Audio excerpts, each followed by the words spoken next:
보도록 하겠습니다. 요한계시록 18장 오늘 18절로 나갔는데 17절부터 24절까지 보도록 하겠습니다. 요한계시록 18장 17절부터 24절까지의 말씀 저와 여러분이 한 절씩 교독하고 마지막 절을 합독하도록 하겠습니다. 마이크 좀 울리는 것 같아요. 네. 교독합니다. 그러한 부가 한 시간에 망하였도다. 모든 선장과 각처를 다니는 선객들과 선원들과 바다에서 일하는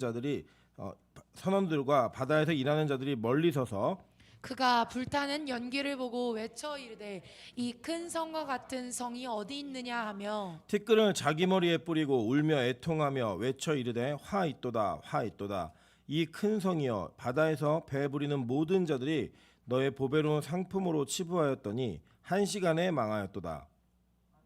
화 성도들과 사도들과 선지자들아 그로 말미암아 즐거워하라. 하나님이 너희를 위하여 그에게 심판을 행하셨음이라 하더라. 이에 한 힘센 천사가 큰 맷돌 같은 돌을 들어 바다에 던져 이르되 큰 성 바벨론이 이같이 비참하게 던져져 결코 다시 보이지 아니하리로다. 또 검은 곳 타는 자와 풍류하는 자와 퉁소 부는 자와 나팔 부는 자들의 소리가 결코 다시 내 안에서 들리지 아니하고 어떠한 세공업자든지 결코 다시 내 안에서 보이지 아니하고 또 맷돌 소리가 결코 다시 내 안에서 들리지 아니하고 등불빛이 결코 다시 내 안에서 비치지 아니하고 신랑과 신부의 음성이 결코 다시 내 안에서 들리지 아니하리로다.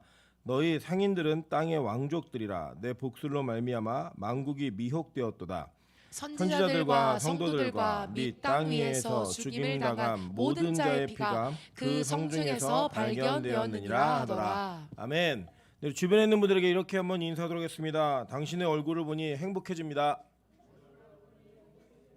네, 앞뒤로도 인사하겠습니다. 웃기만 하면 완벽한 얼굴이십니다. 네, 서로에게 웃음으로 우리 기쁨을 줄 수 있는 그런 은혜가 있었으면 좋겠습니다.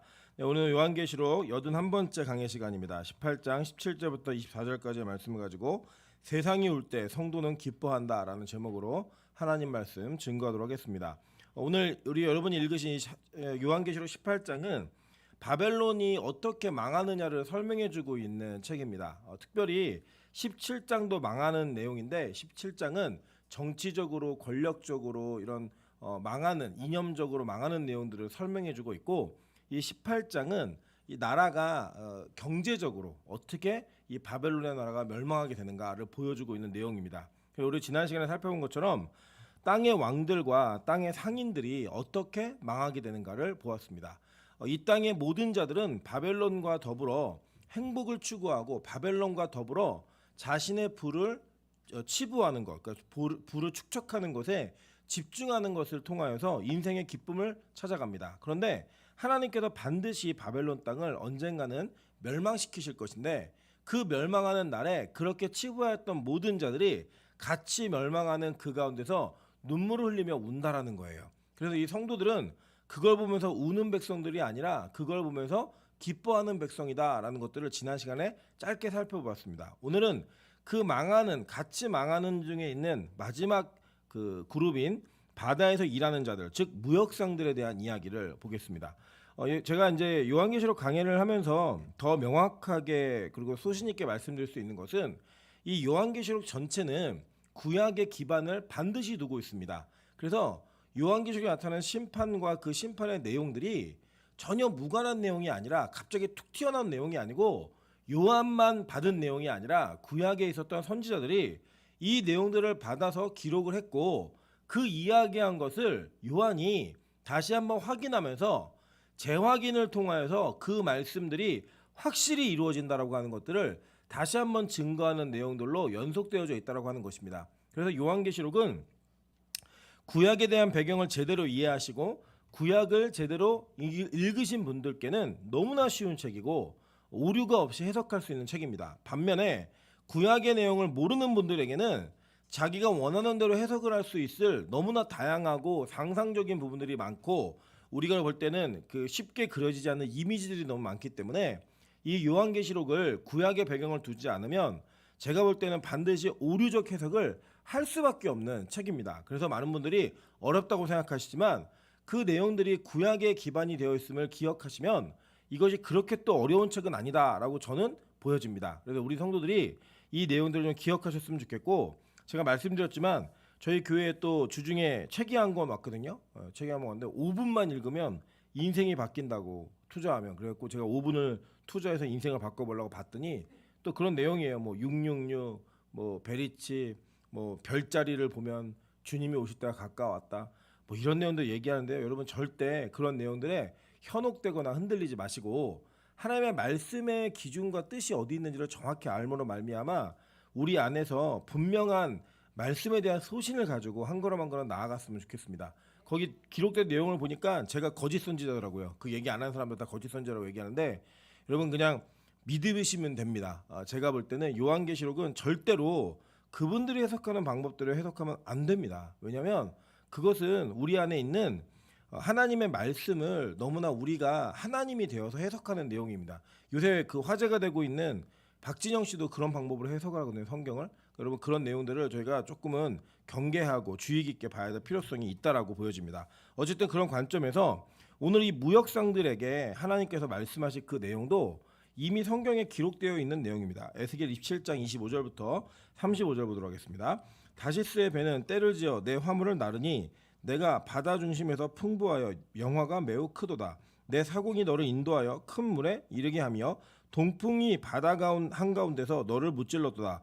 내 재물과 상품과 바꾼 물건과 내 사공과 선장과 내 배의 틈을 막는 자와 내 상인과 내 가운데 있는 모든 용사와 내 가운데 있는 모든 무리가 내가 패망하는 날에 다 바다 한가운데에 빠질 것이며 내 선장이 부르짖는 소리에 물결이 흔들리리로다. 노를 잡은 모든 자와 사공과 바다의 선장들이 다 배에서 내려 언덕에 서서 너를 위하여 크게 소리질러 통곡하고 티끌을 머리에 덮었으며 제 가운데서 뒹굴며 그들이 다 너를 위하여 머리털을 밀고 굵은 배로 띠를 띠고 마음이 아프게 슬피 통곡하리로다. 그들이 통곡할 때 너를 위하여 슬픈 노래를 불러 애도하여 말하기를 두로와 같이 바다 가운데에서 적막한 자 누구인고 내 물품을 바다로 실어낼 때 내가 여러 백성을 풍족하게 하였으며 내 재물과 무역품이 많으므로 세상 왕들을 풍부하게 하였었도다. 내가 바다 깊은 데에서 파선한 때에 내 무역품과 내 승객이 다 빠졌으며 섬의 주민들이 너로 말미암아 놀라고 왕들이 심히 두려워하여 얼굴에 근심이 가득하도다 라고 얘기해요. 자, 긴 내용이지만 여러분 읽으시면서 느꼈던 건 뭐냐면 요한계시록하고 비슷하네 뭐 이런 거 느끼셨을 거예요. 저는 개인적으로 좀 아쉬운 거는 성경을 번역하시는 분들이 물론 저보다 훨씬 더 많은 연구를 하셨겠지만 구약에 있는 내용들이 신약에 인용될 때 좀 같은 단어하고 동일한 표현으로 좀 이렇게 번역을 해주시면 너무 좋았겠다 싶어요. 사실 한글 성경이 잘 번역된 책임에도 불구하고 히브리어나 헬라어 원어가 똑같음에도 불구하고 이 쓰여지는 구절마다 다르게 번역된 내용들이 조금 있거든요. 그래서 이게 좀 다른 거 같고 헷갈리는 것 같지만 이 내용들은 똑같은 내용입니다. 그러니까 표현도 좀 똑같이 예를 들어 뭐 우리 요한계시록에서 치부하였더라 이렇게 얘기하면 여기도 치부하였더라 이렇게 하면 너무 이렇게 비교가 확실히 될 텐데 비교가 잘 안 되실 수도 있겠지만 읽어보시면 내용이 비슷한 건 아시겠죠. 예. 그 당시에 그 구약의 두로라는 나라는 굉장히 부유한 나라였습니다. 어떻게 부유했냐면 저도 이제 이번에 책을 보다 좀 알게 되었는데 그 당시에 염색하는 뭐라 그러죠? 염색 기술이 굉장히 어려웠을 때 가장 비싼 옷이 저는 자주옷인 줄 알았는데 그렇지 않더라고요. 가장 귀하고 비싼 옷감의 색깔이 이 청색입니다. 청색. 왜냐면 이 청색을 염색을 하려면 소라고동이라고 하는 그 고동의 분비물을 이렇게 모아야 된대요. 근데 이거를 거의 뭐 몇만 개의 걸 모으면은 10벌 정도를 염색할 수 있는 염료를 넣는데요. 거기서. 근데 이거를 어떻게 하는지 최근까지 몰랐는데 이 기술을 누가 갖고 있었느냐? 두로가 갖고 있어요. 두로가. 그래서 이 두로에서는 많은 무역상들이 지나다니면서 그런 옷들을 사서 나르고 그곳에서 많은 풍부한 무역이 이루어짐으로 말미암아 그 지역과 그 지역을 근거로 해서 장사하는 모든 사람들이 부를 누렸다라는 거예요. 근데 여러분 두로와 시돈이 뭐의 상징인지 아십니까? 이방인을 섬기고 이방신을 섬기고 하나님을 대적하는 부자들의 상징이에요. 이 두로 시돈 출신의 여인이 있죠. 이세벨이 이쪽 출신이거든요. 그러니까 이 지역에 있는 사람들은 하나님을 대적하는 그 대적의 마음이 있었고 자신들의 부가 너무나 강했기 때문에 하나님 필요치 않았어요. 그래서 이 하나님의 어떤 그 반대편에 서 있는 사람들을 이야기할 때, 이방인들을 얘기할 때 이 두로와 시돈이 굉장히 많이 인용이 되어지고, 이 두로와 시돈이 가지고 있는 하나님을 대적하는 기본적인 자신들의 베이스가 부였어요. 부의 축적. 그러니까 막 많이 갖다 실어도 안 하고 막 이러니까 언제 망하느냐? 이 알렉산더 대왕이 여기를 망하게 하거든요. 그때까지는 많은 것들을 누릴 수 있는 나라였다는 거예요. 근데 어느 날 갑자기 망한다는 거예요. 바다 한가운데서 망한다는 거예요. 그렇게 망했던 내용이 실제로 이루어졌어요. 나중에 여러분 역사를 공부하다 보시면 이 두로 땅이 어떻게 망하게 되냐면, 알렉산더가 이제 두로에 있는 사람들을 협박하거든요. 항복하라고. 그럴 때 놀려요. 어떻게 놀리냐면, 너네 배도 없잖아. 배 못 타고 오지. 그러니까 알렉산더가 얼마나 대단한 사람이냐면, 야 군대 모아. 지금부터 길 내. 그래갖고 바다에 돌을 던져갖고 길을 내요. 진짜로. 그래서 섬을 이어가지고 이 섬을 완전히 박살내버립니다. 그러니까 자신들은 그 안전한 천혜의 자연 요새 같은 그 지역에서 용병들을 불러가면서 나라를 얼마든지 돈으로 지킬 수 있다고 믿었던 그 나라가 하루아침에 홀가닥 망해버린 거예요. 그런 일이 여러분 우리가 비일비재하게 있잖아요. 뭐 예를 들면 저도 이제 기억을 하는 건데, 뭐 우리나라의 굴지의 기업, 그러면 제가 어렸을 때는 현대 삼성이 항상 각축을 벌이면서 누가 잘하나 뭐 이런 거 시합하고 막 그랬거든요. 그런데 현대라는 기업이 망할 줄 몰랐어요. 대우라는 기업이 망할 줄 몰랐다고요. 그죠? 뭐 시련은 있어도 뭐죠? 실패는 없다. 뭐 이런 책도 쓰시고 뭐 이랬던 분들이 그냥 하루아침에 없어져 버리고 회사가 공중분해 버리는 거 우리 눈앞에 보잖아요. 그렇게 우리가 어떠한 기업들, 어떠한 나라들이 졸지에 망하는 것을 통해서 하나님은 뭘 확인시켜 주시는 거냐면, 이 땅이 하나님을 대적하고 있는 바벨론이라고 하는 나라의 체계와 시스템 모든 것들이 하루아침에 무너지게 된다는 거예요. 그중에 경제 시스템 마찬가지예요.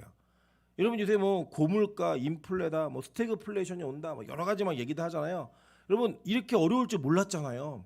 이제 뭐 예를 들면 뭐 그 중국은 저가의 제조업을 감당하는 나라였고, 이 러시아 같은 경우는 저가의 원료를 수출해주는 나라였어요. 그러면 이제 우리가 그런 수입해다가 많은 것들을 싸게 썼는데, 어느 날 갑자기 우크라이나에 전쟁이 일어나는데, 그래서 우크라이나에 가보신 분 계세요?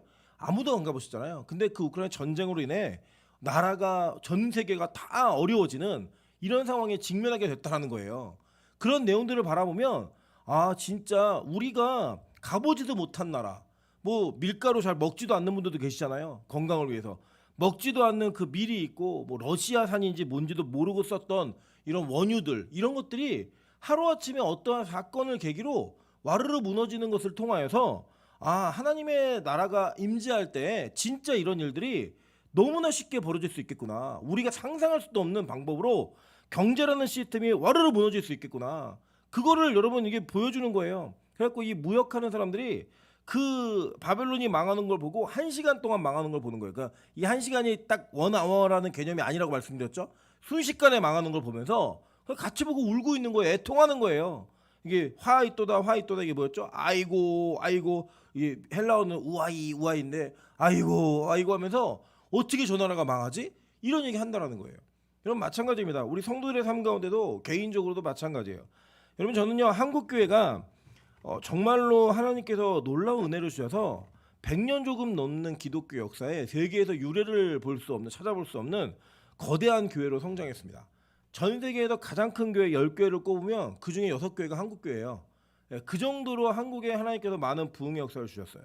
근데 이 부흥의 역사를 우리가 올바르게 이어가지 못하면 교회 무너지는 건 순식간입니다.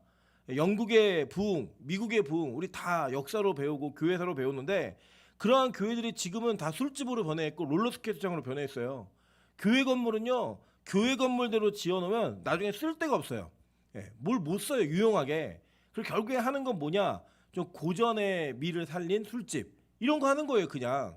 여러분 이런 것들을 바라보면서 아 정말 하나님께서 졸지에 망하게 할 수 있구나, 순식간에 망하게 할 수 있구나. 여러분 개인도 교회도 마찬가지라는 겁니다. 저는 우리가 이 땅 가운데서 살아가는 동안에 이러한 하나님의 진노와 심판이 임하는 공동체나 어떤 특정한 조직이나 시스템이 쉽게 무너지는 걸 바라보면서 아 너무 자만하면 안 되겠구나. 뭐 내 자신에 대해서도 교회에 대해서도 어떤 시스템에 대해서도 너무 자만하면 안 되겠구나. 하나님을 의지하고 언제든지 끝날 수 있는 종국의 마지막이 오직 예수 외에는 소망이 없다는 것들을 잊지 말고 살아야겠구나라는 생각을 다시 한번 하게 됩니다. 저는 우리가 그렇게 살 수 있는 은혜가 있기를 주님의 이름으로 축원합니다. 이게 보면요, 이렇게 이런 일들이 벌어지는데요. 20절에 보니까 아주 재밌는 장면이 나와요. 하늘과 성도들과 사도들과 선지자들아 그로 말미암아 즐거워하라. 하나님이 너희를 위하여 그에게 심판을 행하셨음이라 하더라라고 얘기해요. 와, 이걸 보니까요. 이렇게 이 세상이 망하고 종말이 일어나는 이유가 뭐냐면 하늘과 성도들, 사도들, 선지자들이 그들 때문에 이 심판이 행해졌다는 거예요. 그래서 기뻐하라는 거예요. 여러분, 우리가 보통은 이렇게 배우잖아요. 남의 슬픔이나 남의 고통을 즐거워하면 안 된다. 이렇게 배웁니다. 왜냐하면 여러분, 이 땅에서는 왜 그게 허락되지 않는 거냐면 잘 보시면 돼요. 우리가 나 자신도 마찬가지이지만 누군가가 지옥의 백성이라고 확정 지을 수 있어요, 없어요? 없어요, 여러분. 김정은도 죽기 직전에 회개하고 복음 듣고 천국 갈 수 있는 거고, 우리가 알고 있는 정말 뭐 악한 주사파 이런 악인이라 할지라도 그들의 인생의 마지막에 예수 그리스도를 영접하는 그 은혜를 통하여 그들의 인생이 바뀔 수 있다라는 거예요. 그죠? 그래서 우리는 어떤 누구에게도 내 자신이 가지고 있는 선입견을 가지고 그의 영혼 구원의 문제를 결정지을 수 없습니다. 아무리 속썩이는 자식이나 속썩이는 남편이나 속썩이는 부인이 있다 할지라도 그 자녀들에 대한, 그 부인과 남편에 대한 그 영혼의 결정체를 우리가 결정지을 수 없어요. 그거 누가 하시는 거예요? 하나님이 하시는 거예요. 그래서 우리는 때로는 하나님께서 그 사람의 인생에서 겸손이라는 덕목과 가치를 배우기 위해 그 인생을 실패하게 만들 수도 있고, 그 사람의 인생 가운데 하나님께서 꼭 필요한 장면이기 때문에 병에 들게 할 수도 있고 가난하게 만들 수도 있다라는 거예요. 그 장면을 보면서 우리가 그걸 기뻐하고 즐거워한다? 아니에요. 성경은 그렇게 우리에게 얘기하지 않았습니다. 같이 아파해야 되고 같이 울어야 합니다. 근데 오늘 이 요한계시록에 나타나고 있는 이 장면은요, 어떤 장면이냐면 하나님께서 마지막에 심판하시는 장면인 거예요. 이제 끝이에요. 다음 기회가 없어요. 마지막이라고요. 이 마지막에 하나님께서 이 바벨론이 망하게 될 때에 졸지에 망하는 걸 보면서 천국의 백성들에게 뭐라고 얘기하는 거예요? 기뻐하라는 거예요. 기뻐하라는 겁니다. 그리고 우리가 남의 불행을 통해 기뻐할 수 있는 유일한, 그리고 하나님이 허락하신 시간이 있는데 그때가 언제냐? 하나님께서 졸지에 망하게 하시는 이 세상의 권력과 힘과 이런 것들을 바라볼 때 우리는 그것을 통해 기뻐할 수 있다는 거예요. 그걸 보면서 기뻐하라는 거예요. 세상 사람들은 다 울어요. 그걸 보면서 아이고 아이고 하면서 다 웁니다. 내 인생에 뭔가 해결되지 않은 문제 때문에, 내가 가지고 있는 뭐 주식이 떨어진 것 때문에, 뭐 내가 가지고 있는 어떤 물건의 가치가 떨어진 것 때문에, 나의 인생에 사람들이 떠나는 것 때문에 막 울어요. 근데 그걸 보면서 성도들에게 얘기하는 게 뭐냐면 즐거워하라는 거예요. 하나님이 이 땅에 있는 역사 가운데 있는 성도들, 사도들, 선지자들 때문에 이 일을 행하셨다는 거예요. 여러분, 그래 하나님은요 복수의 화신입니다. 복수의 화신. 하나님 얼마나 복수하시는 분인가 한번 보세요. 이미 이전에 이 세상이 교회를 핍박했어요. 교회를 힘들게 했고 교회를 넘어지게 했습니다. 심지어 죽였어요. 그 내용이 기록되어 있습니다. 계시록 11장 8절부터 10절입니다. 그들의 시체가 큰 성길에 있으리니 그 성은 영적으로 하면 소돔이라 하고 애굽이라고도 하니 곧 그들의 주께서 십자가에 못 박히신 곳이라. 백성들과 족속과 방언과 나라 중에서 사람들이 그 시체를 사흘 반 동안에 보며 무덤에 장사하지 못하게 하리로다. 이 두 선지자가 땅에 사는 자들을 괴롭게 한 거로 땅에 사는 자들이 그들의 죽음을 즐거워하고 기뻐하여 서로 예물을 보내리라 하더라 라고 얘기해요. 이 두 증인이 누구였어요? 남은 자들, 교회들을 얘기하는 거였죠. 이 교회들을 망하게 하고 교회들을 죽이는 사람들이 있다는 거예요. 심지어는 예수님이 십자가 못 박히신 곳과 같은 그런 고난을 겪게 만드는 자들이 있는데, 그들이 왜 그렇게 했느냐 보니까 이 두 선지자의 증언으로 말미암아 땅에 사는 자들이 괴로웠다라는 거예요. 그러니까 뭐냐면 이 세상의 원리와 이 세상의 가치를 추구하며 살아가는데 그렇게 살면 안 된다고 얘기하는 거예요. 근데 그 내용들을 들어보면 마음엔 찔려요. 근데 내 삶과는 괴리되어 있는 거예요. 그러니까 결국에는 어떻게 해야 돼요? 이 말을 하는 사람 입을 막아야죠. 말을 못하게 해야죠. 그래서 그들이 하는 일이 뭐냐? 교회를 무너뜨리는 거예요. 그 얘기를 하는, 그 증거하는 자들의 입술을 막고 그들을 죽이기도 하고 그들의 인생을 파멸 가운데로 몰아가기도 하는 겁니다. 이유가 뭐냐? 그들이 자신들의 죄악이 드러나고 자신들의 일들이 드러나는 일들을 싫어하기 때문이에요. 여러분 그래 보면요, 이 사람들이 영적으로 충만할 때에는 어떤 얘기를 하고 자기한테 쓴소리를 해도 그걸 다 받아냅니다. 근데 자기 영적으로 딱 이렇게 슬럼프에 빠지거나 영적으로 침체가 되잖아요. 그래서 자기한테 요만한 이게 시끄러운 얘기하는 것조차도 못 드러내요. 요새 저희 아내하고 저하고 굉장히 많은 예민함이 있습니다. 왜 더워서 그런 것 같기도 하고 영적인 문제인 것 같기도 한데 사실 저는 저희 아내한테 불만이 없어요. 너무 행복하거든요. 그런데 말 한마디에 괜히 화가 확 나는 게 있는 거예요. 아까도 제가 저희 아이를 이렇게 차에 싣다가 문에 살짝 부딪혔는데 우리 아내가 막 소스라치면서 애 머리가 문에 찍혔다고. 그리고 얼마나 잔인한 말이에요. 머리가 문에 찍혔다. 부딪힌 거와 찍힌 거는 어감이 다르잖아요. 그죠? 그 말에 화가 확 올라오는 거예요. 살짝 부딪힌 걸 뭘 찍혔다 그냥 피가 났냐 뭐가 있냐 막 마음에 이런 막 드는데 주일 아침부터 또 화를 내면 제가 또 지는 것 같아갖고 찍히긴 뭘 찍혀 그냥 살짝 부딪혔지 이 얘기했어요. 그리고 이제 오는데 저희 둘이 막 그런 얘기를 나눈 거예요. 막 이런 일들이 이렇게 우리 영적으로 조금 이게 해결해야 될 문제가 있는 것 같다. 같이 금식이라든지 기도라든지 뭐 일을 해야겠다. 왜냐면 뭐 사실 권태기도 아니거든요. 저희는 신혼보다 더 뜨겁습니다. 뻥이에요. 예. 어쨌든 우리 마음 가운데 어려움이 없음에도 불구하고 영적으로 예민해지니까 서로에게 필요한 말을 해줘도 그게 굉장히 거슬리게 들리고 그 말을 받아들이는 게 너무 힘든 거예요. 그래서 여러분 저도 이제 지혜가 있어서 누구한테 이렇게 쭉 얘기를 하다가 그 사람이 영적으로 너무 안 좋다는 느낌을 확 받게 되면 입을 닫아요. 왜냐? 그분에게 좋은 얘기를 해도 그분이 그걸 못 받아요. 그러니까 은혜의 시간을 놓치는 거예요. 너무 안타까운 거죠. 자기가 기회를 놓치는 거예요. 그리고 어떤 뼈가 되는 말, 뭐 피가 되는 말 이런 거 해줘도 분을 품어요. 할 수가 없어요. 그래서 그냥 그 내버려 두는 거예요. 이 내버려 두면 얼마나 위험하냐면요. 영적 유기예요. 유기. 그 유기가 됐을 때 갖는 여러분 어려움은 진짜 심각합니다.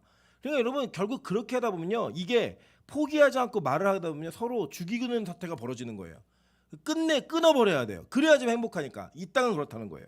우리가 선지적인 삶을 살잖아요. 세상이 절대 여러분 좋아하지 않습니다. 여러분 공동체에 들어가서 옳은 말 바른 말을 해보세요. 어떤 누구도 여러분 환영하지 않아요. 여러분이 옳다라고는 알아요. 근데 그렇게 말하는 걸 싫어해요. 그래서 그들이 하는 행동이 뭐냐? 죽여버리는 거예요. 그 죽고 전시해 놓는 거예요. 전시. 어떻게 전시해 놓는 거냐면 장사하지 못하게 해요.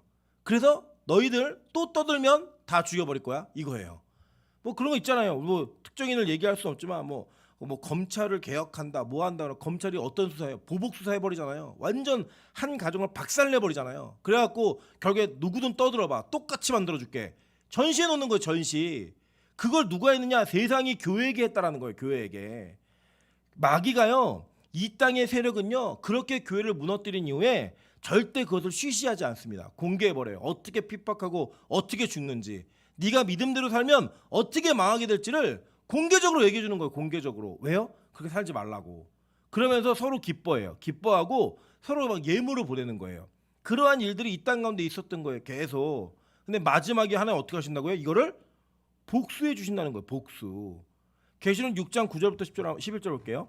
다섯째 인을 떼실 때 내가 보니 하나님의 말씀과 그들이 가진 증거로 말미암아 죽임을 당한 영혼들이 제단 아래에 있어 큰 소리로 불러 이르되 거룩하고 참되신 대주제여 땅에 거하는 자들을 심판하여 우리 피를 갚아주지 아니하시기를 어느 때까지 하시려 하나이까 하니.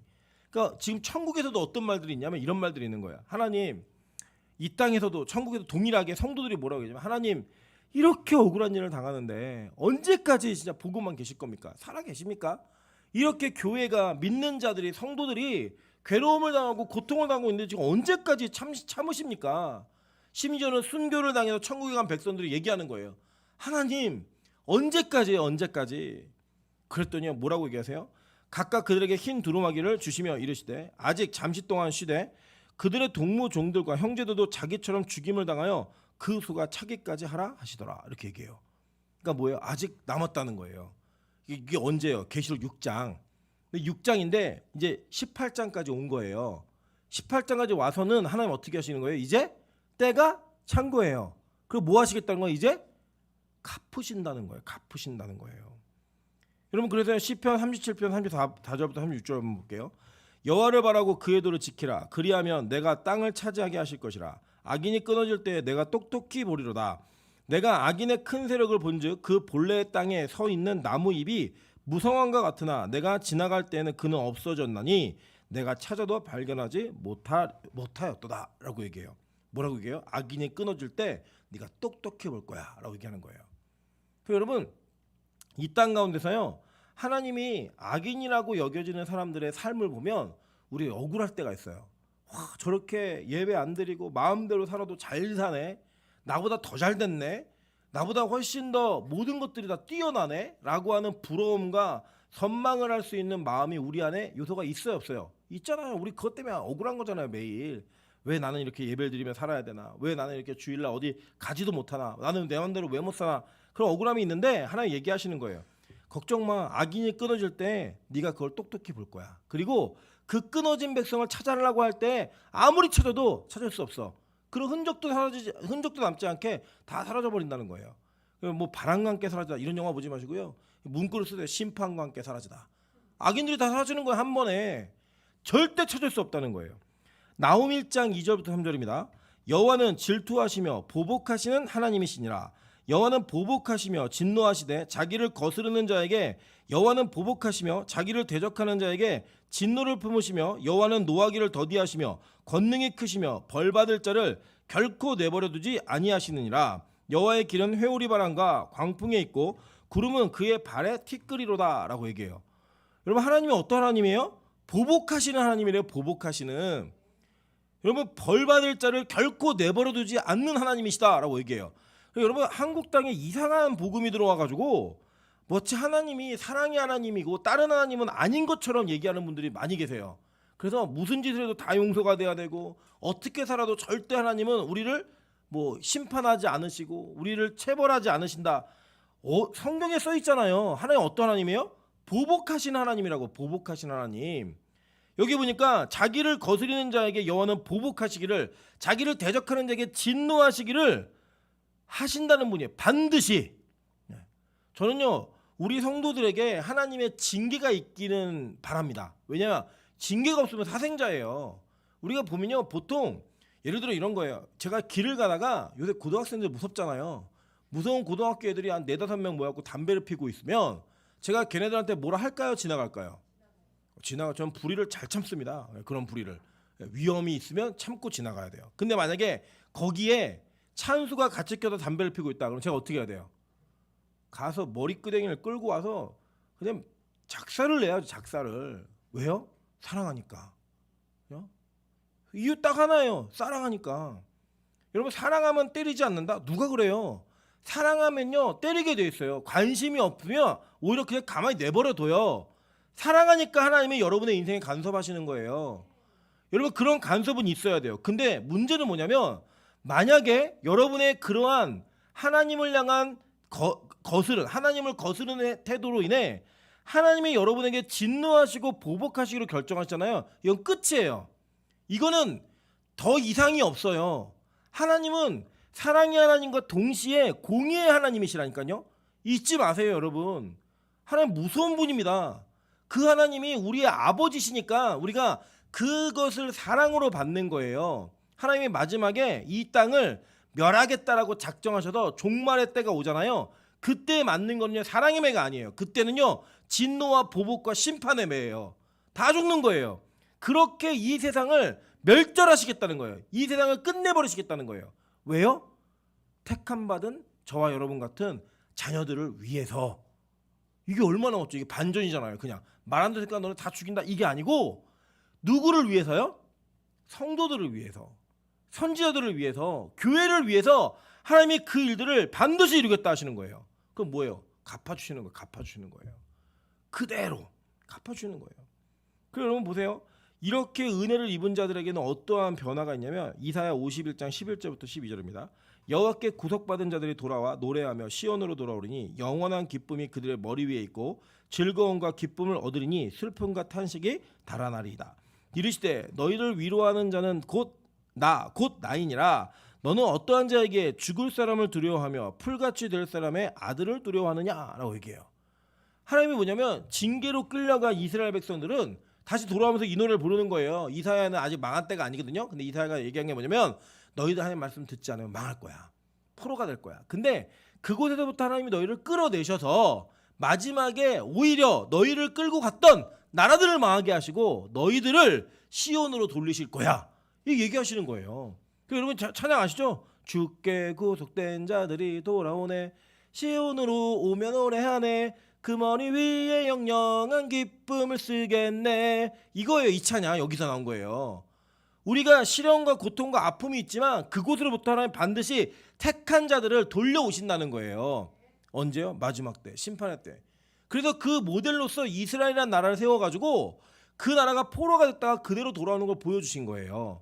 여러분 마찬가지입니다. 우리가 이 땅에서요 포로로 끌려다니는 삶을 살 수밖에 없어요. 이 세상에 권세를 잡은 자가 누구예요? 악한 마귀잖아요. 그 악한 마귀가 여러분을 질질 끌고 다녀요. 절대 못 이겨요. 죄의 사슬로 여러분 끌고 다닐 때 우리가 그곳에서도 하나님을 향한 마음을 잃지 않고 그 끌려다니는 그 가운데서도 저항하는 거예요. 계속 안 가려고 노력하고 안 하려고 노력하고 일어나려고 노력하고 그 즐김에서 질질 끌려다니지 말고 일어나시라고요. 그러면 하나님이 마지막에 이 모든 것을 뒤집어 엎으실 때 반드시 여러분에게 뭘 씌워주신대요? 슬픔과 탄식이 달아나는 기쁨을 즐거움을 머리에 씌워주신다는 거예요. 보기만 해도 행복한 즐거운 이거 믿으면서 하는 거예요. 이거 그러면서 이 성경이 얘기하는 거예요. 너희를 위로할 자가 누구니? 나 말고 없어. 이거 하는 거예요. 여러분 인생 가운데 돈이 채워지고 사람이 채워지고 환경이 채워지면 행복하실 거고 위로받으실 것 같죠? 아니에요. 절대 그렇지 않아요. 절대. 여러분 제가 보니까요. 요새 우리 교회도 관심 있는 분이 많아갖고 제가 그 박진영 씨 복음 세미나를 계속 쭉 듣고 있어요. 듣고 있는데 거기 보니까 이렇게 얘기하더라고요. 사람들이 다 자기한테 그렇게 얘기했대요. 다 인생 그런 거라고 힘든 거라고 술 마시면서 있고 뭐 하면서 있고 근데 자기는 만족이 안 되더래요. 돈도 벌 만큼 벌어봤고 성공도 일찍 해서 남보다 일찍 해서 모든 걸 다 가져봤는데 안 되더래요. 그래서 자기가 뭘 해야겠느냐 진리를 찾아서 그 진리만이 나를 자유하게 할 수 있다는 확신을 가지고 그 진리를 평생 찾아다닌 거예요. 그런데 여러분 놀라운 사실이 뭐냐면 그 박진영 씨는 제가 볼 때는 지금까지 점검한 거는 올바른 진리를 찾지 않았어요. 그럼에도 불구하고 그의 인생이 이전과는 전혀 다른 행복한 삶을 살고 있다고 고백을 해요. 여러분 너무 자존심 상하지 않으세요? 그러니까 진리를 찾아서 헤매다가 정말 진리가 아닌 잘못된 내용, 비슷한 유사품의 진리를 가진 자가 이 땅에서 뭐라고 말하냐면 자기는 이 땅에 가진 돈, 명예, 권력 이런 것보다 지금 이게 더 행복하대요. 그런데 우리는 진짜 진리를 갖고 있다고 얘기하면서 그 진짜 진리를 가진 사람들이 왜 비진리를 갖고 있는 사람보다 행복하지 않냐고요. 표정부터 다르잖아요. 표정부터. 그래놓고 그런 사람들이 나타나면 비진리다 이거 공격하기에 바쁘고 알지도 못해 떠들기에 바쁜 거예요. 저는 제가 그걸 보면서도 야 진짜 우리가 충격받아야 될 게 많구나. 정말 충격받아야 될 게 많구나. 저희 아내가 보더니 저한테 이렇게 얘기하더라고요. 너도 좀 쉽게 해. 맨날 어렵게 하지 말고. 너무 쉽다는 거예요.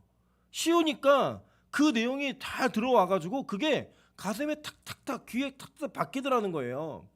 그래서 제가 그거 보면서도 아 그래 좀 더 쉽게 접근해야겠구나. 어려운 게 다가 아니라 저는 이제 여러분 제대로 설명해 드리다 보니까 자꾸 어려운 설명들 하게 되는데 더 이거를 씹고 그렇게 소화를 시켜서 정말 여러분 뭘 드셔도 탈나지 않을 정도의 그런 쉬움이 좀 있어야겠구나라는 그 도전을 받아요. 도전을. 마찬가지예요. 여러분 진짜 비진리를 손에 쥐고 있는 그 사람이 행복하대요. 자기는 지금 죽어도 괜찮대요. 천국가니까. 그런 확신이 있는데 여러분 정말 진리를 믿으십니까? 우리 옆 사람에게 인사하겠습니다. 그런데 왜 얼굴이 그 모양입니까? 적어도 박진영보다 행복해야죠. 여러분 솔직히 그 사람보다 더 못 가졌잖아요. 그 사람보다 더 유명하지 않잖아요. 그 사람보다 이 세상에서 더 많은 걸 누리지 못했잖아요. 까놓고. 그런데 그럼에도 불구하고 그 이 세상에 더 즐거운 게 많을 사람이 비진리를 붙들고 와 자기 행복하대요. 이거 다 필요 없대요. 그걸 얘기하고 있어요. 우리는요? 저 여러분 진리를 잡았는데 그 진리가 여러분 행복하게 만들지 않는다? 뭐가 잘못된 거죠. 여러분이 잡은 게 진리가 아니든지 여러분의 그 믿음이 진짜가 아니든지 둘 중에 하나는 전 분명히 확실히 있다고 생각해요.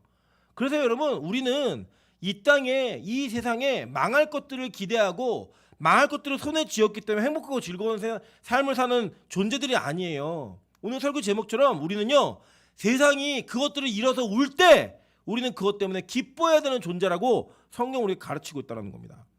여러분 성경은 우리에게 뭘 즐거움을 얘기하느냐? 계시록 12장 10절부터 12절입니다. 내가 또 들으니 하늘에 큰 음성이 있어 이르되 이제 우리 하나님의 구원과 능력과 나라와 또 그의 그리스도의 권세가 나타났으니 우리 형제들을 참소하던 자 곧 우리 하나님 앞에서 밤낮 참소하던 자가 쫓겨났고 또 우리 형제들이 어린 양의 피와 자기들이 증언하는 말씀으로써 그를 이겼으니 그들이 죽기까지 자기들의 생명을 아끼지 아니하였도다. 그러므로 하늘과 그 가운데 거하는 자들은 즐거워하라 라고 얘기해요. 뭐에 즐거워하는 거냐면 악한 마귀의 권세가 무너지는 것을 통해 우리는 기쁨과 즐거움을 누린다는 거예요. 여러분 그 즐거움을 누리며 사는 게 저와 여러분이 가질 수 있는 최고의 기쁨이고 희열이라고 얘기하는 거예요. 그리고 우리가 이 땅에서요 무언가에 미치면 그것을 이룬 것 때문에 즐거워하고 기뻐합니다. 제가 말씀드린 것처럼 제 사촌 동생이 이 공부 벌레거든요. 얘는 뭐가 제일 즐겁냐면 1000페이지, 2000페이지 되는 책의 맨 마지막 장을 넘길 때 그렇게 기쁘대요. 네, 그냥 공부만 해요. 공부만. 지금 국제 변호사인데 공부만 해요. 공부만. 그리고 자기는 공부하려고 책을 잡으면 화장실 가는 것도 잊어버린대요. 여러분 사람들마다 어떤 사람들은 뭐 운동화에, 어떤 사람은 자동차에, 집에 뭐에 여러분 기쁨이 있는 게 있으시죠? 그죠? 다 있잖아요. 무언가에 막 집 깨끗한 거 막 느껴지는 사람이 있고 막 있단 말이에요. 그런 게 모두 다 모두에게 저도 마찬가지고요. 그런데요 성도의 즐거움은 어디서부터 와야 되는가? 성경 우리 오늘 가르쳐주고 있어요. 하늘의 악한 마귀의 권세, 참소하던 자들이 무너지는 것을 통해 즐거워하라는 거예요. 그걸 통해 기뻐하라는 거예요. 그러니까요 우리가 진정한 기쁨과 즐거움을 누리려면 영적 싸움을 계속해야 되는 거예요. 내 안에 마귀의 세력이 무너지는 걸 통해 기뻐해야 되고 우리 공동체가 대적하고 기도하는 그 기도를 통해 무너지는 마귀의 나라를 바라보며 즐거워해야 되는 거예요. 성도의 기쁨은 본질적으로 여기에 있다라고 성경 우리에게 가르치고 있다니까요. 마지막 시대가 되면 될수록 더 그 기쁨이 있어야 되는 거예요. 뭐 예를 들면 이런 거죠. 막 어려운 표현했지만 쉽게 말하면 이런 거예요.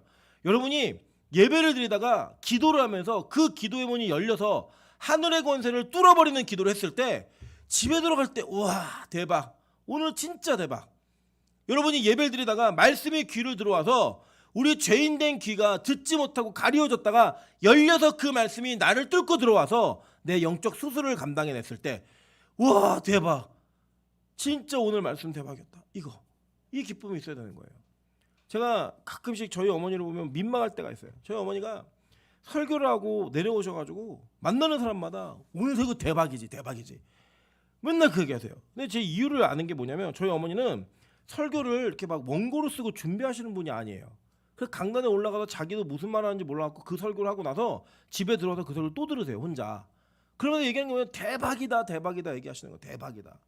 하나님의 말씀이 자기를 통치하고 자기를 통해 나가는 것이 자기가 기대하고 생각했던 게 아닌데 거기 가면 그냥 하나님 생각나는 게 하시는데 말씀들을 계속 그 말씀을 통해 기쁨을 누리는 거예요. 맨날 그 얘기만 해. 맨날 제일 기쁠 때가 그때예요. 그 얘기만 끝나고 나면 아이고 아파 맨날 이래요. 그러니까 저희 아버지는 짜증이 나는 거예요. 자기랑 얘기할 때 맨날 아프다 그러고 강대상 올라가면 날아다니고 그러니까 이중이격자라고 막 그러고 그럴 수밖에 없는 게 저희 어머니의 유일한 기쁨은 하나님 앞에 붙들려서 강단에 섰을 때 자기의 자아가 무너지고 하나님의 나라가 자기 안에 세워질 때 그게 제일 기쁜 거예요. 여러분 성도가요 그렇게 기뻐하며 사는 인생이라고 성경 우리에게 가르치고 있는 겁니다. 그래 보세요. 에레미야 51장 48절부터 49절입니다. 하늘과 땅과 그 안에 있는 모든 것이 바벨론으로 말미암아 기뻐 노래하리니 이는 파멸시키는 자가 북쪽에서 그에게 옴이라. 여호와의 말씀이니라. 바벨론이 이스라엘을 죽여 엎드려뜨린 같이 온 세상이 바벨론에서 죽임을 당하여 엎드려지리라 라고 얘기해요. 세상 사람들이 다 기뻐한다는 거예요. 뭐 때문에요? 바벨론을 무너뜨리고 파괴시킬 자가 북쪽에서부터 내려오는 걸 보면서 대박 사건, 이제 이 세상의 나라가 무너지고 하나님 나라가 세워지는구나. 이걸 보면 세상이 다 기뻐한다는 거예요. 이 세상에 누구예요? 택함 받은 자들, 하나님께 온전히 은혜를 입은 자들, 그 사람들만 그걸 볼 수 있는 시각이 열리고 그걸 통해 기뻐할 수 있는 기쁨이 생긴다는 거예요. 그래서 성경은 우리 그렇게 얘기하는 겁니다. 그래서요 이 21절에 보면 이에 한 힘센 천사가 큰 맷돌 같은 돌을 들어 바다에 던져 이르되 큰 성 바벨론이 이같이 비참하게 던져져 결코 다시 보이지 아니하리로다 라는 이미지를 보여줘요. 이 힘센 천사가 요한계시록에 2번 나타나거든요. 보니까 계시록 5장 1절 2절입니다. 내가 보매 보좌에 앉으신 이의 오른손에 두루마기가 있으니 안팎으로 썼고 7인으로 봉하였도다. 또 보매 힘 있는 천사가 큰 음성으로 외쳐 이르기를 누가 그 두루마리를 펴서 그 인을 떼기에 합당하나 하나라고 얘기했고, 계시록 10장 1절부터 3절입니다. 또 내가 보니 내가 또 보니 힘센 다른 천사가 구름을 입고 하늘에서 내려오는데 그 머리 위에 무지개가 있고 그 얼굴은 해 같고 그 발은 불기둥 같으며 그 손에는 펴놓인 작은 두루마기를 들고 그 오른발은 바다를 밟고 왼발은 땅을 밟고 사자가 부르짖는 것 같이 큰 소리를 외치니 그가 외칠 때 7 우레가 그 소리를 내어 말하더라 라고 얘기해요. 여러분 기억은 안 나시겠지만 이 계시록 5장과 10장에 나타난 작은 두루마기는 같은 책이었어요. 저희 설교를 했습니다. 기억 못하셔도 괜찮아요. 나중에 요한계 또 하면 되니까. 예, 같은 책이에요. 같은 책인데 이 힘센 천사가 누구였죠? 예수였잖아요. 예. 인을 떼서 그걸 펴고 볼 수 있는 사람이 누구예요? 그래서 구약에 보면 하나님을 천사로 표현하는 이런 표현들이 굉장히 자주 등장을 해요. 뭐 예를 들면 천사가 아브라함을 방문했다라고 얘기하는데 아브라함과 그 천사가 대화를 나눌 때 아브라함이 그 천사를 뭐라고 부르죠? 여호와라고 주여 이렇게 부르고 성경도 여호와께서 이렇게 대답을 해요. 그리고 야곱이 천사하고 씨름했잖아요. 씨름했는데 야곱이 그 씨름하고 난 다음에 그 땅의 이름을 브니엘이라고 짓습니다. 이 브니는 얼굴이고 엘은 하나님이에요. 하나님의 얼굴을 봤다요 자기가. 뭐예요? 그도 하나님과 씨름한 거예요. 하나님과. 그런 것처럼 실제로 이 천사는 예수 그리스도를 얘기하고 있는 거예요. 그러니까 이 힘센 천사가 뭘 보여주는 거냐면 큰 맷돌 같은 돌을 들어서 바다에 던지면서 바벨론이 이렇게 될 거야. 아무도 찾지 못하는. 그리고 그걸 누가 던진다는 거예요? 예수가. 여러분 그 다니엘서도 우리 보잖아요. 금신상이 머리는 금이고 은이고 이렇게 신상이 서 있어서 그 나라들이었잖아요. 근데 마지막에 그 어떻게 돼요? 뜨인 돌이 날라와 가지고 그 신상을 부숴버리죠. 부수면서 마지막에 존재하고 끝까지 서는 나라가 무슨 나라예요? 하나님의 나라만 서는 거예요. 다른 나라 서지 않아요. 그걸 바라보면서 이 다니엘도 재림을 기다린 거예요. 예수의 재림을. 그 재림을 기다렸대요. 초림도 안 본 사람인데 재림을 기다린 거예요. 재림을. 여러분 그렇게 성도들은요 그걸 바라보며 기뻐하는 겁니다. 재림의 때가 가까우면 두려운 게 아니에요. 여러분 생각해 보세요. 우리가 만약에 천국 간다라는 진짜 100%의 보장이 있고 그 천국이 우리에게 오면 이 땅에서 당한 어려움과 고난과 모든 것들을 다 해결해 주시고 보복하시는 예수님이 오신다라는 확신이 여러분에 있다라고 한다면 그분이 오시는 게 기뻐야 돼요? 아니면 두려워야 돼요? 기뻐야 돼요. 근데 자꾸 이 세대주의자들은 재림을 두려운 사건으로 만들어요. 무섭고 뭐 공포감이 있고 왜 그런지 모르겠어요. 여러분 이 요한계시록은 초대교회에 고난당하고 있는 교회를 위로하고자 요한을 통해 하나님이 쓰신 편지예요. 위로하려고. 근데 이걸 가지고 공포심을 유발하는 그 사람에게 두려움을 유발하는 이런 거를 얘기한다? 이거는 본질적으로 하나님의 의도와는 반대인 거죠. 하나님이 두려워하고 있는 성도들과 교회들에게 더 두려워해라, 더 무서워해라 이렇게 하시겠어요? 고난당하고 있는데 위로하기 위해 썼다잖아요. 위로하기 위해. 저는요 여러분에게 종말이라는 단어가 기쁨의 단어였으면 좋겠습니다. 그 종말이라는 단어가 여러분에게 소망의 단어였으면 좋겠어요. 그래야지만 된다니까요. 그래야지만.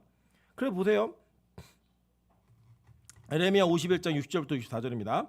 에레미야가 바벨론에 닥칠 모든 재난 곧 바벨론에 대하여 기록한 이 모든 말씀을 한 책에 기록하고 스라야에게 말하기를 너는 바벨론에 이르거든 삼가 이 모든 말씀을 읽고 말하기를 여호와여 주께서 이곳에 대하여 말씀하시기를 이 땅을 멸하여 사람이나 짐승이 거기에 살지 못하게 하고 영원한 폐허가 되리라 하셨나이다.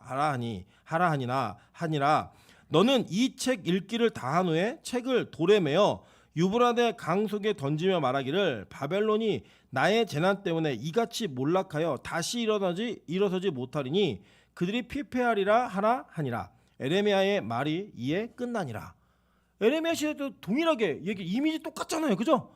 이 멸망하고 너희들 망할 거야라고 얘기한 말을 써가지고 가서 읽어주라고 얘기하고 그 읽은 거를 돌에 묶어가지고 어디 던지래요? 유브라데 강에 던지래요. 찾지 못하게. 그렇게 될 거라는 거예요. 니들이. 여러분 세상은요 이렇게 멸망당하고 멸절되는 것이 아주 정해져 있는 하나님 약속이고 계획입니다. 믿으십니까? 이 땅에 이렇게 목숨 거세요. 근데 왜 이 땅에 이렇게 목숨 거 사시냐고요. 이 땅에 연연하고 이 땅의 사건 때문에 슬퍼하고 낙심하고 좌절하고 무너지고 여러분 이 나라는 그런 나라가 아니라고요. 이 세상은 끝납니다. 종말이 와요. 그럼 그 종말 가운데 있는 유일한 소망은 뭐예요? 예수의 나라가 하나님의 나라가 우리 가운데 임해서 우리가 그 나라에 들어간다는 거예요. 그 나라에. 여러분 예전에 우리나라가 못 살 때 많은 분들이 이렇게 아메리칸 드림 그래가지고 막 이민 많이 가셨잖아요. 그죠? 뭐 일제 시대 때도 망명 많이 하셨잖아요. 중국으로 많이 하셨잖아요. 왜 그랬어요? 나라가 너무 힘들고 어려우니까 뭔가 소망을 찾겠다고 꿈을 찾아보겠다고 그렇게 좋은 나라로 가신 거 아니에요? 지금도 이제는 뭐 이렇게 미국에서 태어나면 미국 시민권이 나오니까 부자들이 뭐예요? 원정 출산 가가지고 애 낳고 막 그러잖아요. 왜 그러죠? 자기 자식에게 좋은 나라의 국적을 주고 싶은 거예요. 그게 뭐 사람들에게 도덕적으로 지탄을 받든 뭐 상관없이 내 새끼한테 최고의 것을 주고 싶은 거예요. 그게 인간의 마음이라고요. 인간의 욕심이고 인간의 모습이에요. 그게 여러분 그런데 잘 생각해 보세요. 우리가 우리 아이들에게 그리고 여러분 자신에게 여러분 주변에게 하늘의 시민권 즉 하나님의 나라의 시민권을 얻기 위해 그렇게 투자하고 그렇게 선망하고 그것을 기대하며 사시냐고요. 진짜 종말을 믿으시는 분들은 그렇게 사셔야 되는 거예요. 이 땅이 망할 것을 확신하는 분들은 그렇게 사셔야 되는 거예요. 그렇게 하나님의 졸지에 이 땅의 모든 것들을 부와 쾌락과 향락을 다 없애시겠다고 말씀하셨어요. 그러면서 진짜 가치 있는 게 뭔가라고 우리에게 우리의 삶의 태도를 알려주셨습니다. 디모데전서 6장 6절부터 10절입니다. 그러나 자족하는 마음이 있으면 경건은 큰 이익이 되느니라. 우리가 세상에 아무것도 가지고 온 것이 없음에 또한 아무것도 가지고 가지 못하리니 우리가 먹을 것과 입을 것이 있은즉 족한 줄로 알 것이니라. 부하려 하는 자들은 시험과 올무와 여러 가지 어리석고 해로운 욕심에 떨어지나니 곧 사람으로 파멸과 멸망에 빠지게 하는 것이라. 돈을 사랑함이 일만하게 뿌리가 되나니 이것을 탐내는 자들은 미혹을 받아 믿음에서 떠나 많은 근심으로 자기를 찔렀도다라고 바울 사도가 자기의 유언과 같은 책을 영적 아들인 디모데에게 남겼어요. 그리고 지금 오늘도 저와 여러분에게 말씀하고 있는 거예요.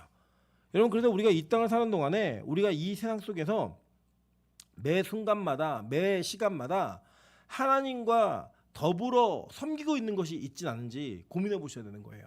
디모데후서 3장 1절부터 2절에도 동일한 얘기합니다. 너는 이것을 알라. 말세에 고통하는 때가 이르러 사람들이 자기를 사랑하며 돈을 사랑하며 자랑하며 교만하며 비방하며 부모를 거역하며 감사하지 아니하며 거룩하지 아니하며. 그래서 자꾸 더 가지려고 그러고 더 소유하려고 그러고. 여러분 제가 말씀드렸잖아요. 교회와 성도는 하나님의 돈을 맡기실 때 여러분에게 쌓아놓고 즐거워하라고 맡기시는 게 아니에요. 어떻게 하라고 맡기신다고요? 쓰라고 사용하라고. 그리고 여러분 갑자기 생각지도 않은 돈이 들어온다. 그럼 여러분 고민하셔야 되는 거예요. 어디다 써야 되지? 나한테 무슨 사명을 맡기셨지? 내가 이거를 어디에다가 써야지만 하나님 기뻐하시는 거지? 이거를 고민해야 된다는 거예요. 그렇게 성경은 우리에게 돈에 대한 개념들을 가르치고 있어요. 근데 성경에 보면요. 지금 지옥 갈 백성들은 뭐예요? 바벨론 망하는 거 보면서 아이고 우아이 하는 거예요. 어떡하지? 나 그동안 돈 많이 벌어놓은 게 있음에도 불구하고 이제 어떡하지? 더 못 버는데 이제 어떡하지? 이게 안 되네 이게. 그 슬퍼하는 자들의 모습이 계속 기록된 거예요. 왕들, 상인들, 무역상들. 그렇게 살지 말라는 거예요. 그렇게. 심지어는요. 하나님께서 이렇게 왜 바벨론을 순식간에 멸하고 망하게 하는지 이유를 설명해줘요. 볼게요. 이유를 설명하기 전에 제가 요거까지 설명해야겠네요. 그 22절 보면요. 검은 것 타는 자, 풍류하는 자, 퉁소 부는 자, 나팔 부는 자, 음악하는 사람들. 그러니까 쾌락과 향락을 즐기는 자들. 그들의 것도 하나님이 다 못하게 하신다는 거예요. 그리고 다시 들리지 아니할 거고 어떤 세공업자 뭐예요? 이 사람들은 세공하는 사람들 있잖아요. 보석 만들고 뭐 이렇게 도금하고 이렇게 입히고 막 이런 사람들 있잖아요. 사치품과 향납품을 만드는 자들 이것도 그친다는 거예요. 하지 못하도록 어려워지게 만드는 거예요. 전 세상을 다 계속 볼게요. 그 뒤에 보니까 맷돌 소리가 다 결코 내 안에 들리지 아니하고. 맷돌은 뭐예요? 뭐 먹으려고 하는 거잖아요.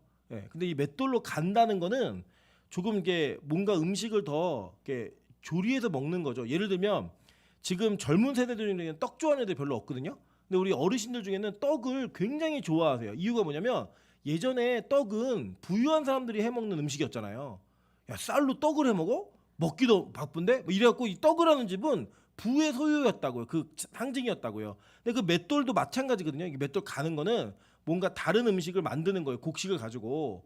그런데 그렇게 만드는 사람들 이런 사람들의 소리도 들리지 않는다는 거예요. 이 세상의 모든 즐기는 문화, 쾌락의 문화, 향락의 문화가 다 사라지고 사치의 문화가 없어지게 된다는 거예요. 그래서 보니까 이 3절 보세요. 등불빛이 결코 다시 내 안에 비치지 아니하고 신랑과 신부의 음성이 다시 내 안에 들리지 아니하리로다. 아무것도 없는 적막한 땅이 된다라고 얘기하는 거예요. 여러분, 이 세상에 그런 기쁨이 계속 없어지는 거예요.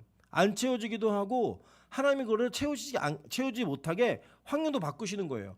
여러분, 진짜로요, 기후 문제가 엄청 심각합니다. 예, 엄청 심각해요. 지금 우리나라도 벌들이 때려 죽고 있죠. 예, 60억 마리가 죽었대. 60억 마리가. 어떤 걸 얘기하는 거냐면 이제는 과일값이 폭등할 겁니다. 예, 과일의 열매를 맺는 게 너무 힘든 시대가 될 거고요.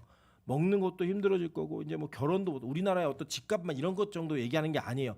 전 세계적인, 전 시대적인 성향이 그렇게 바뀐다고 얘기하는 거예요. 성경은요. 그렇게 바뀌어 간다는 거예요. 근데 그 이유가 뭐냐면 보니까 너희 상인들은 땅의 왕족들이라. 이게 원어로 보면 너희 상인들은 돈으로 인해 얻은 것으로 땅의 권력자가 되었다. 땅의 통치자가 되었다. 이렇게 얘기하는 거예요. 이게 맞죠? 이게 지금 우리 사는 세상. 이전에도 그랬다고요. 구약 때에도. 예수님 때에도 이랬어요. 돈 있는 사람이 왕이었어요. 왕. 돈 있는 사람이 왕처럼 살았다고요. 돈만 있으면 뭐 우리 있잖아요. 유전무죄, 무전유죄 얘기하는 것처럼 돈 있으면 법 위에도 설 수 있는. 그 분노 안 일어나세요? 똑같은 죄를 지었는데 돈이 있었던 사람들은요, 뭐 아프다고 병원 가서 있다가 그냥 쉽게 풀려나고, 돈이 없는 사람들은 자기 형기를 다 치러내야지만 나오고 병에서 옥사하고, 뭐 권력자와 붙어서 자기의 권력에 힘이 있는 사람들은 그 법망을 막 피해가고, 뭐 가장 높은 자리에 갔다고 범죄를 저질러놓고 수사받지 않고, 뭐 이런 것도 우리 눈앞에서 계속 보잖아요. 그럼 안 보이세요? 이 세상은 그래요. 다 뭐예요? 돈이에요. 돈 때문에 연결되어 있는 거라. 돈 때문에. 왜 기업들이 정치인들한테 막 손이 지문이 없어도 왜 비벼요? 돈 더 많이 벌라고, 더 잘 벌라고, 쉬운 환경이 있으라. 그거 아니에요? 돈이 우상이에요. 돈이 최고라고요. 이 시대는. 그런 자들이 권력을 갖는데요. 그것 때문에 망하게 한다는 거예요. 그 뒤에 보니까 또 내 복술로 말미암아 만국이 미혹되었도다. 복술 뭐예요? 점술 치고 그 악한 것들 의지하고 이런 것들 한다는 거예요. 너무 우리나라 얘기 같지 않습니까? 열왕기하 17장 16절부터 20절입니다. 그들의 하나님 여호와의 모든 명령을 버리고 자기들을 위하여 두 송아지 형상을 부어 만들고 또 아세라 목상을 만들고 하늘의 일월 성신을 경배하며 또 바알을 섬기고 또 자기 자녀를 불 가운데 지나게 하며 복술과 사수를 행하고 스스로 팔려 여호와 보시기에 악을 행하여 그를 경노케 하였으므로 여호와께서 이스라엘에게 심히 노하사 그들을 그의 앞에서 제거하시니 오직 유다 지파 외에 남은 자가 없으니라. 유다도 그들의 하나님 여호와의 명령을 지키지 아니하고 이스라엘 사람들이 만든 관습을 행하였으므로 여호와께서 이스라엘의 온 족속을 버리사 괴롭게 하시며 노략군의 손에 넘기시고 마침내 그의 앞에서 쫓아내시리라라고 얘기해요. 여러분, 이게 지금 이 땅을 사는 사람들의 모습이라니까요. 그러니까 여러분, 최첨단 AI 시대 때 그 AI에게 사주를 입력해서 사주를 봐주고, 그걸 보면서 자기의 중요한 문제를 결정하고, 그걸 보면서 자기의 어떤 나라의 정치까지도 결정하는 이런 사태. 여러분, 제가 어떤 특정한 사람만을 얘기하는 게 아니에요. 특정한 정당만을 얘기하는 게 아니에요. 똑같아요. 제가 알고 있는 정보에 의하면 뭐 이 당이나 저 당이나 다 그런 사람 다 있어요. 뭐 누가 대통령 될지. 예전에 그랬잖아요. 어떤 대통령 되신 분은 몇 자리 옮겨갖고 대통령 됐다고 얘기하고, 다 그게 뭐예요? 이런 거 의지하는 거잖아요. 우리도 뭐 그런 거 얘기하고 가끔 막 얘기해요. 뭐 스포츠 신문에 나오는 오늘의 운세 이런 거 보면 동쪽으로 가면 귀인을 만난다. 뭐 가보세요. 뭘 만나나? 화장실밖에 못 만나지. 뭘 만나요? 여러분, 우리 인생에 그런 일들을 자꾸 의지하고 나가는 거 잘못된 거라는 거예요. 우리도 막 그런 거 있죠. 교회 와가지고 이거는 복술까지는 아닌데 은혜 받는 자리 있잖아요. 내 자리 거기에 나만 앉아야 되고, 누가 앉아 있으면 내 자리 뺏긴 것 같은 불안한 느낌이 들고. 여러분, 그런 거 없어요. 징크스 뭐 제가 뭐 예를 들어 빨간 팬티를 입으면 설교 잘 되고 뭐 이러면 그거 입고 다니고, 그게 뭐예요 그게? 여러분, 우리 인생에는요 하나님께서 우리를 축복하시고 하나님이 인도하시는 거지, 그러한 징크스가 여러분의 인생을 잡는 게 아니에요. 그러한 복술과 사술과 이런 이 악한 종교가 여러분의 인생을 좌지우지하지 않아요. 우리는 그것도 자유한 인생이라고요. 그래서 여러분, 그리스도인은요 망설이지 말고 이사하실 때 손 있는 날 이사하세요. 그러면 어떤 일이 벌어지냐면 이사료가 싸요. 결혼하실 때에도 뭐 사주팔자 뭐가 안 좋고 어느 날 빼고 그런 거 절대 개의치 말고 아무 때나 하세요. 비가 와도 행복하게 잘 살면 되고 눈이 와도 행복하게 잘 살면 되고요. 너무 더우면 그 더운 대로 그냥 은혜를 누리면서 잘 살면 돼요. 그게 복음에서의 자유라고요. 자유. 예. 뭐 장례식장 갔다 뭐 소금 뿌려 하지 마세요. 그냥 우리는 주님이 지켜주셔요. 주님이.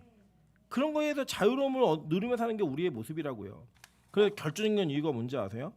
24절 보세요. 선지자들과 성도들과 및 땅 위에서 죽임을 당한 모든 자의 피가 그 성중에서 발견되었느니라 하더라. 하나님이요 핏소리를 찾아서 복수하신다는 거예요. 핏소리를 찾아서. 여러분 그래서 뭐라 그래요? 우리 가인과 아벨이 예배드리고 난 다음에 가인이 아벨을 죽이죠. 하나님 뭐라고 계신지 아세요? 내 아우의 핏소리가 땅에서부터 내게 호소하느니라 이렇게 얘기를 해요.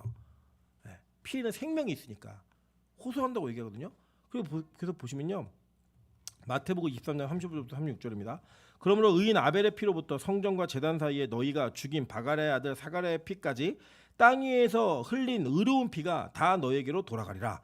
내가 진실로 너에게 이르노니 이것이 다 이 세대에 돌아가리라 라고 얘기해요. 하나님 갚으신다는 거예요. 반드시 갚으신다는 거예요. 마태복음 26장 26절부터 28절입니다. 그들이 먹을 때 예수께서 떡을 가져다 축복하시고 떼어 제자들에게 주시며 이르시되 받아서 먹으라 이것은 내 몸이라 하시고 또 잔을 가져다 감사하기도 하시고 그들에게 주시며 이르시되 너희가 다 이것을 마시라 이것은 죄 사함을 얻게 하려고 많은 사람을 위하여 흘린 바 나의 피 곧 언약의 피니라 라고 얘기해요. 그러니까 예수의 피가 발견되는 사람들은 사는 존재가 되는 거고요. 선지자의 피를 흘리게 하고 성도들의 피를 흘리게 한 사람들의 그것이 발견되는 자들은 다 죽는다는 거예요. 예, 무섭죠. 우리 가끔 그 범죄 영화 이런 거 보면은 그 방 안에 살인이 벌어진 다음에 거기다 약품을 뿌리면 막 핏자국이 막 나오잖아요. 그걸 찾으면 와 증거를 찾았다 얘기하는 것처럼 하나님이 우리 인생에 다 찾으신다는 거예요. 여러분이 혹시 교회의 피를 흘리게 한 적이 있으면 여러분 회개하십시오. 성도의 피를 흘리게 한 적이 있다. 그럼 여러분 그거 회개하셔야 돼요. 뭐 이게 진짜 뭐 이런 게 아니라 손해를 입히고 아프게 하고 힘들게 한 그런 사건들이 기억나신다면 여러분 철저하게 회개하셔야 됩니다. 하나님 찾으신다는 거예요. 그런데 우리에게서 주님이 피의 흔적을 찾으실 때 딱 한 가지만 나오면 돼요. 예수 피의 흔적. 그 흔적이 있는 자들은 이 종말 때 기뻐할 수 있다는 거예요.